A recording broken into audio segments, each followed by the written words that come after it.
Welcome back to the deep dive. Great to be here. So today we've got Geoff Thompson's Chokes and Strangles. It's the third book in his ground fighting series. Yeah, and it's a heavy one. Thompson himself calls it the most devastating of the series. And misunderstood, he says.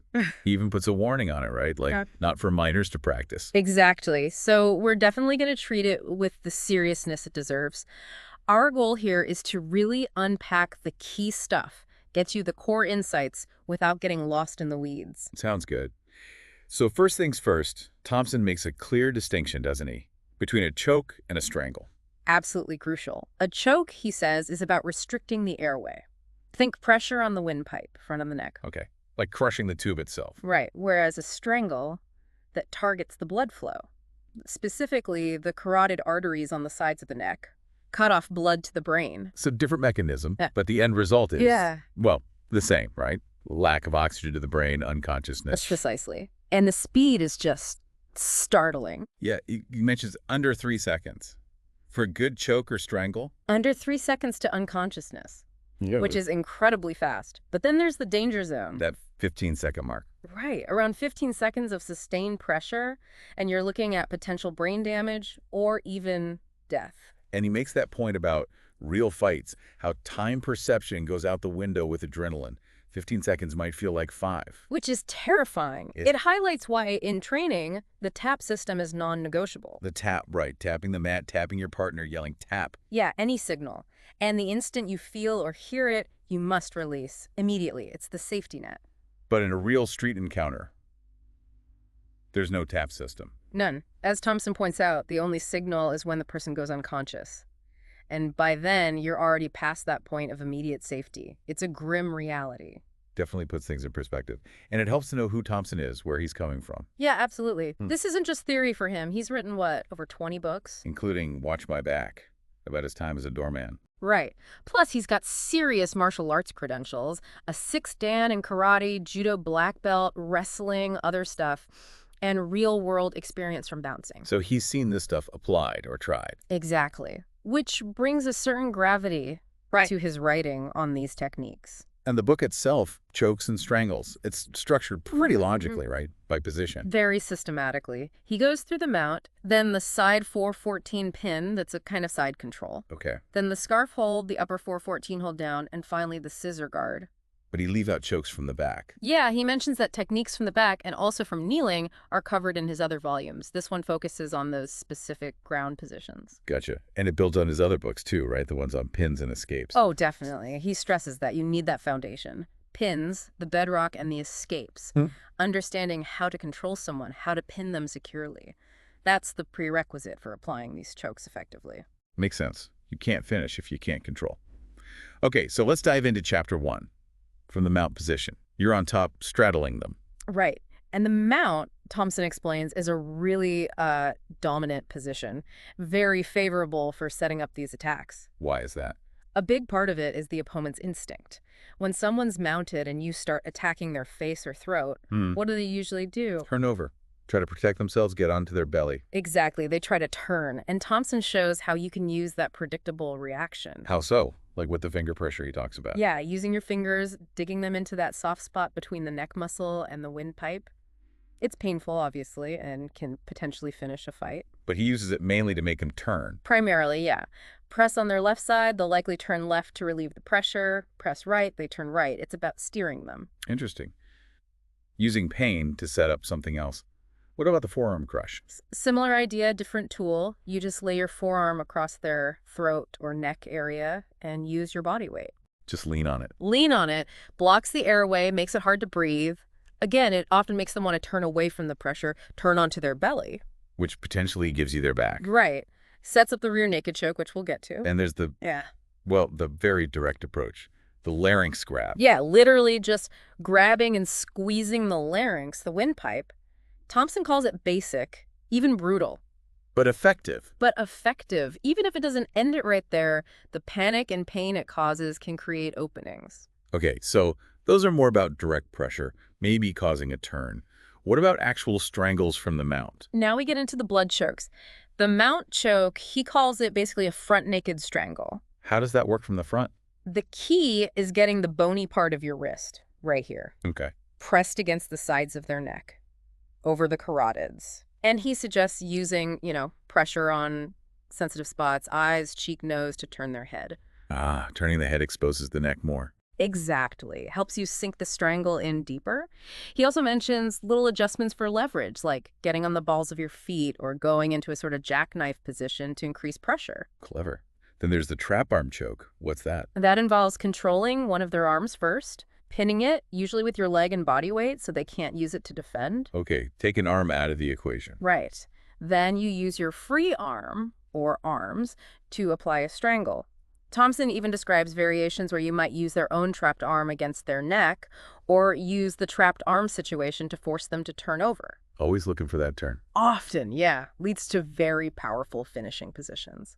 What about just stopping them breathing directly? The smother hold. Yep, that's in there too. Using your chest to cover their mouth and nose. Yeah. Cutting off the air supply that way. How do you keep their head still for that? He talks about using your hands to control their head, maybe using pressure points again to keep it where you need it, and like the forearm crush, adjusting your body weight up on your toes, jackknifing to apply more downward pressure. Sounds grimly effective. It can be. Then there's the figure 8 choke. Sounds complicated. It is a bit more complex the way you wrap your arms. Thompson notes it's not usually something you actively hunt for from the start. More opportunistic. Yeah, like if you find yourself in that specific arm configuration during a scramble, you take it. But it's not a go-to setup, generally. Okay.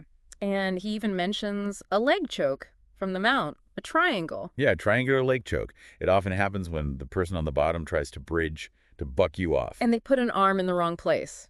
Exactly. Yeah. If their arm ends up between your legs while you're mounted, you can sometimes quickly lock your legs around their neck and their own shoulder, forming that triangle shape. And squeeze. And squeeze.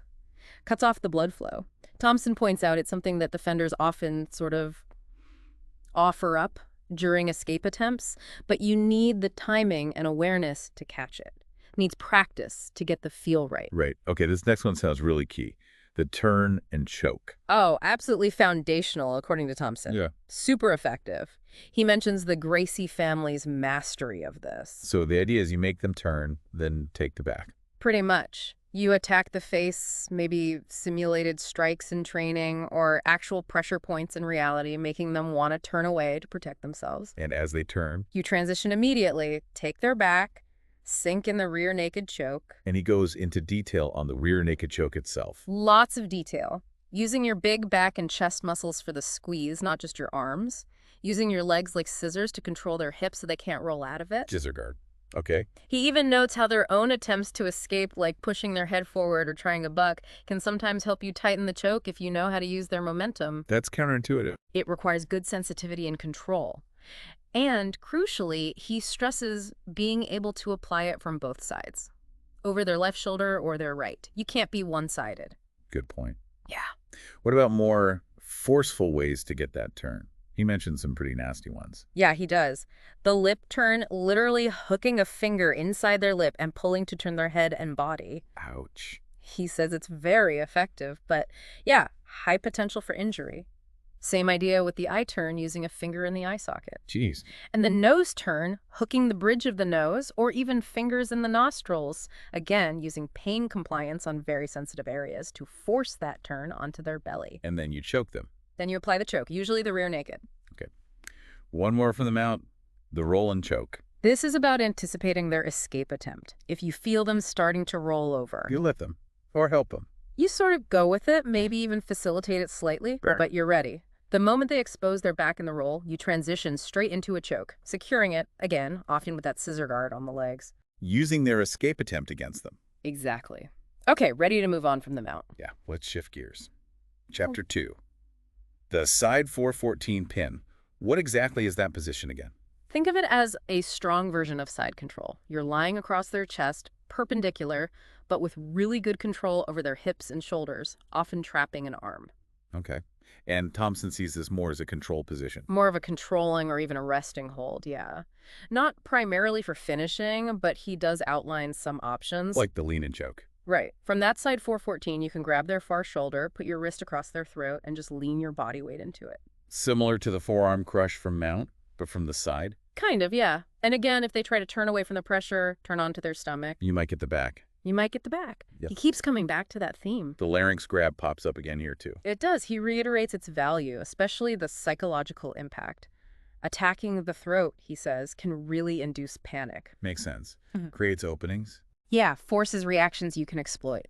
Is there a triangle choke from this side position too? There is a variation. It can happen if, again, they have an arm positioned badly, maybe between your legs while you're holding side control. So if their arm gets trapped there. You can potentially lock your legs around their head and that trapped shoulder, creating the triangle. Thompson stresses you need to be quick to capitalize before they pull their head out. Speed is key. What about the arm trap choke from here? Similar concept to the mount version, but adapted for side control. You might use one arm to sweep their defending arm across their own face. Using their arm to block their own defense? Sort of, yeah, trapping it there. Then you snake your other arm under their head, link your hands, and squeeze. The pressure against their trapped arm helps tighten the choke. Okay. And the underhead choke. That's reaching both your arms under and around their head, clasping your hands and just squeezing. He suggests you can increase the pressure by leaning back or even trying to transition towards the mount while holding it. Sounds powerful. It can be. And just like from the mount, he described ways to force a turn from the side 414. Using the mouth, nose, or eyes again. Exactly. Using those pressure points to make them turn onto their stomach, then transitioning to their back for the rear naked choke. Okay. And a smother variation from the side too. Yep. Using your shoulder, maybe your upper back, or even digging your armpit into their face to block their mouth and nose. All right. Let's move to chapter 3. The scarf hold. Keisa gatame in judo. Right, that's the one. Where you're basically sitting beside them, facing their legs, with one arm wrapped around their neck and trapping their arm with your body and arm. Thompson sees this as a strong control spot. Very strong control. Maybe even better for striking than choking, he suggests, but choke options are definitely there. And he notes the panic factor, again, being held tightly in scarf hold can really freak people out if they're not used to it. Adrenaline dump. Big time.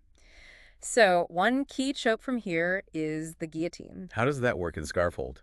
You lean across their face, grab your own bicep with one hand, and place the blade of your forearm or wrist against their neck. Ah, like a standard guillotine, but applied from the side position. Pretty much. Yeah. And he suggests using your elbow to help turn their face away, exposing the neck more. Then there's the straight choke.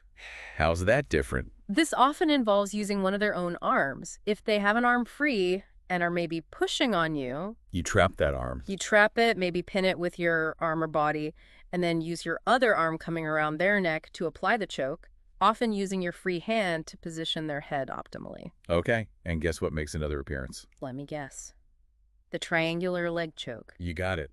How does it happen from scarf hold? Usually, if the opponent tries to sit up or bridge while you're holding them, their head comes up. And you throw your legs over.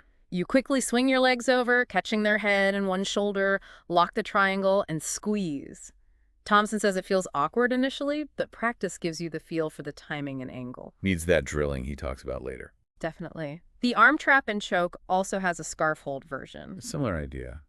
Trap their escaping arm. Yeah, if they're trying to push or frame to escape, you capture that arm, maybe pull it across, and then use it to help tighten the choke as you lock your hands around their neck. Makes sense. He also mentions just a direct fist or finger choke. Yeah, just jamming your fist or fingers straight into the throat or windpipe. Basic, direct. And a smother. A smother variation, too, using your armpit or shoulder over their mouth and nose, maybe using your hand to keep their head turned into it. Okay. Chapter 4. The upper 414, hold down. Another pinning position. Yeah, similar again to side control, but maybe positioned a bit higher up towards their head. Thompson sees it mostly as a resting or transitional hold. Less about finishing from there. Generally, yeah. More about controlling and waiting for an opportunity to move, often to the mount. But there are some options. A few. The smother is one chest over the mount and nose again. And a larynx attack. A direct larynx attack, using your thumbs to dig into the sides or underneath the windpipe. Painful pressure point attack. Okay. The reverse scarf hold choke sounds interesting. That involves feeding one of their arms under their own head, and then you kind of sit through rotating your body. So you end up in a scarf hold, but facing the other way. Essentially, yeah. A reverse scarf hold. And the way you turn forces their head sideways, putting pressure on the neck. And the turn reverse mount choke. Similar theme again. Maybe use strikes or pressure to make them turn onto their stomach from the upper 414. And take the back. Then immediately take the back and go for the rear naked choke. He includes a variation if they try to get up to their knees while on their belly. Always adapting. This is the last one in the chapter. Leg choke from Jujigatame. Jujigatame is the arm bar. So this happens if you're attempting an arm bar and they defend it in a certain way. Like pulling their arm back. Sometimes, or defending in a way that brings their head close to your legs. If the opportunity arises, you can switch from the arm bar attempt and wrap your legs around their neck instead. Like a triangle choke, but maybe set up differently. Kind of, yeah. It can be a very powerful choke, he notes, but also potentially dangerous for their neck and spine because of the leverage involved. Okay, chapter 5. Scissor guard position. You're on your back this time, controlling them with your legs scissored. Exactly. One leg across their body, the other threaded underneath. Good defensive position, harder to finish from. So Thompson says chokes from here are more about setting other things up. Yeah, often used to make the opponent defend the choke attempt, which might distract them and allow you to transition to a better position, like sweeping them to get them out. Finishing from scissor guard is tough due to lack of leverage. But not impossible. He mentions the larynx grab again. He does. Says it's possible, but difficult to get effective pressure because they can often move their head and neck too much. Makes sense. And the lapel choke. That requires clothing, right? Absolutely. Needs a jacket, a gi, maybe even a sturdy shirt. But if they are wearing something suitable, you can use their own lapels. Wrap them around their neck. Yeah, getting specific grips on the lapels to create a really powerful choke. Very effective if the clothing allows it. Okay. And that brings us to the final chapter, chapter 6, drilling. Which Thompson stresses is absolutely essential. You can understand the techniques intellectually, but You need the muscle memory. you need the muscle memory, Yeah. thousands of repetitions. And he explains drilling means practicing with a compliant partner first. Someone who lets you do the move. Yeah, it lets you work through the mechanics smoothly, get the flow, build speed, not resisting initially. And he gives examples. Specific drills from each position, like from the scarf hold. Practice the sit-through to leg choke. Practice the arm trap choke from the mount. Drill the turn and choke using simulated punches. Drill the finger turn and choke, the trap arm turn and choke. And from the side of 414. Drill the lean and choke, the triangle leg choke, the mouth turn and choke. Just reps, reps, reps. And he encourages making up your own drills too. Definitely. Tailor them to what you need to work on. But then, crucially, You have to practice against resistance. you have to progress to drilling against uncooperative partners, people who are actively trying to stop you to escape. That's where you really test and refine the techniques. He mentions that saying, right? 1,000 days to learn. 1,000 days to learn, 10,000 days to polish. It emphasizes the long-term commitment needed for true mastery. Wow. Okay, so wrapping this up, our deep dive into Thompson's chokes and strangles. What's the main takeaway? I think it's that these techniques are incredibly potent, potentially lethal tools. They demand respect, understanding, and just diligent, focused practice. And you can't really grasp them fully without that foundation. He talks about the pins, the escapes, it's a whole system. Exactly. This book is one crucial piece, but it fits into a larger framework of ground control. So we've covered the concepts, the positions, the specific techniques as Thompson lays them out. It gives a solid base. A foundational understanding, for sure. But Thompson himself would be the first to say you need practical, hands-on training and continued learning to really own this knowledge. Right. Which leads to a final thought, maybe. Yeah. We've talked about how powerful and dangerous these techniques are. Extremely. So what does it really mean to know them? It's not just the mechanics, is it? It's the responsibility. Understanding the potential consequences, whether you're rolling in the gym or, heaven forbid, using it in self-defense. That's a huge point. The difference between just having the knowledge and having the wisdom, the ethical understanding of when and how, or even if to apply it, that's something worth reflecting on long after you close the book.